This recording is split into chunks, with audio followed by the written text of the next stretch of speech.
What's up, y'all? Here's your little aftermath from Redneck Rumble Outdoor Show in Sturgis, Kentucky, where I ran the mod mower. I will say the mod mower did pretty well. Had a few unexpected problems, one of which is very major, and one I kind of anticipated since it's the only spot on the mower I didn't touch. We'll get down to it. Everything looks good. Yeah. The stick was still on it. I did get first place, but it did cost me more than what the prize was. As you can see, yeah, the stacks are sitting inside here, throttle cable's off, the hood's off, yeah, the motor's off, and the front end's completely tore apart. Yeah. Let's get down to it, shall we? First things first, we broke the motor. See the oil leaking out? Well, it's not supposed to be leaking out right there. Well, let's see if we can see it. Yeah. See something broke? Not one, but three things broke. Mounting bolt completely snapped off. Snapped this one completely in half. There you go. And this one's completely gone, which I think this is actually it right here. This is the one that goes over here. Yeah, that's not good. So there's this one barely holding on. And also you see the oil? Well, no, we didn't blow it up. It still runs good. But let's see if I can get down in here. I don't think the camera's gonna focus very well, but you can barely see it. There's a hairline crack right there.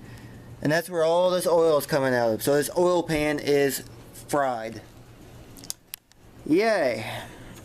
So we broke the oil pan. Knocked the headers a little loose, not too bad. You know, that's normal wear and tear for something. I was hitting high RPMs. Had a throttle sticking issue.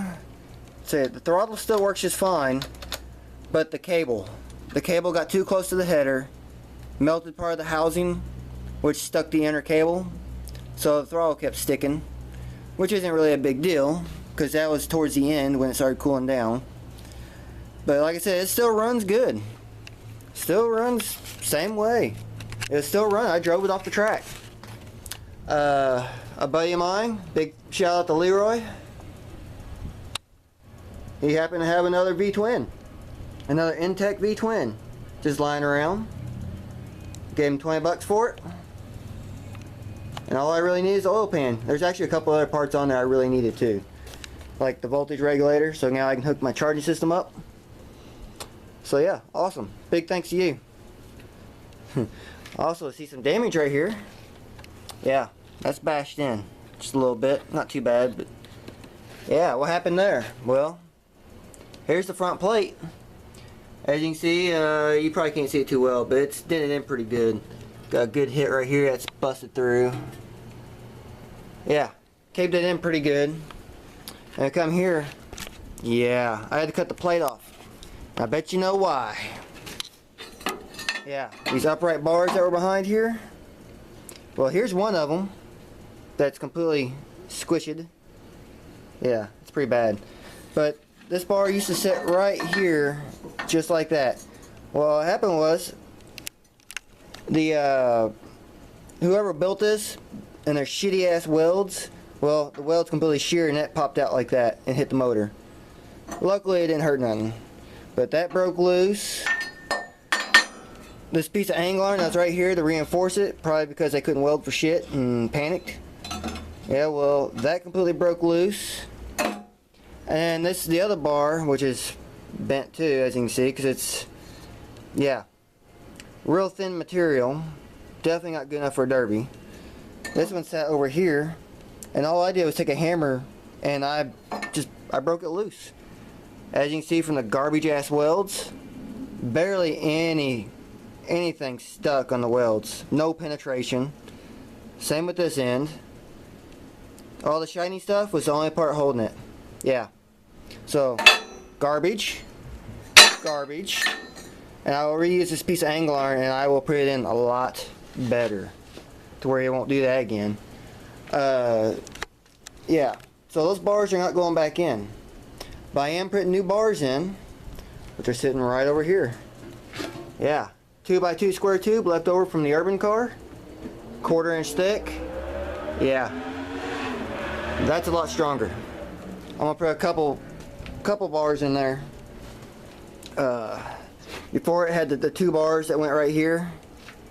I'm actually thinking about putting a 3rd one in, try to close this gap up, because most likely I'm gonna end up having to reuse this chintzy ass diamond plate that's barely adequate enough for a stock mower, let alone a heavy mod.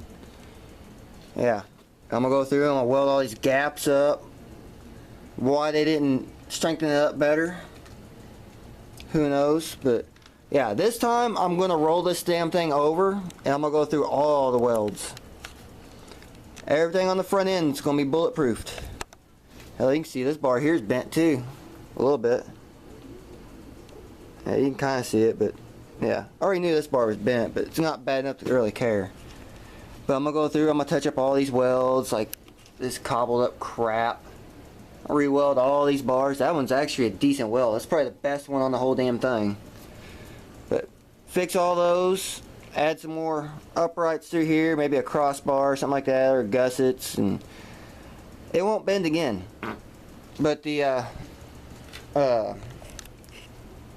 problem is, how are we gonna mount this motor down to keep it from breaking the ears off? And of course my phone would happen to ring while I'm on camera. Yeah, but how are we gonna mount this motor down? Say most people with flathead motors, they'd run a head plate. Well, I don't really have that option on here. It's gonna be a little more involving. But we gotta figure a way to mount this motor to keep it from breaking oil pans, because that's gonna get expensive very quick. Yeah. So it's gonna be interesting. I guess I could, I gotta come up with ideas. I may end up taking the exhaust manifolds and kind of strapping those down to help keep this motor from shifting. Maybe add a few plates here and there, maybe put some angle iron around the motor mounts to keep it from shifting around. That might help. But I'll definitely get it figured out. I might run a crossbar across the top too and anchor it down somehow. But I'll get that problem figured out.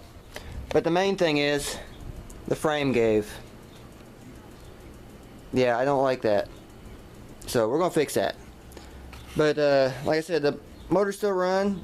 Now I was still able to drive off the track even though the motor was completely shifting all over the place. What happened was the motor had shifted backwards, jamming up my clutch and loosening my belt up. I was burning up the belt a little bit, so I had to drop down several gears, and you've probably seen in the video, because I'm gonna release that video before this one, so you'll see.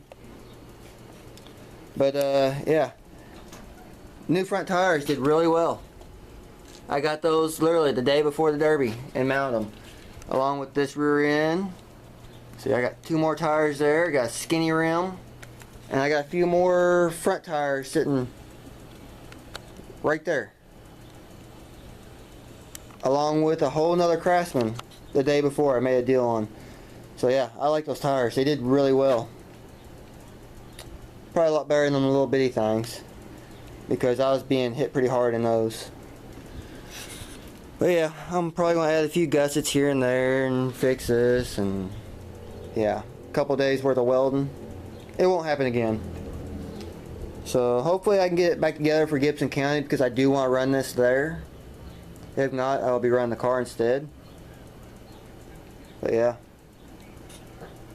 Oh, and if you're asking about this one, it's a buddy's stock class mower.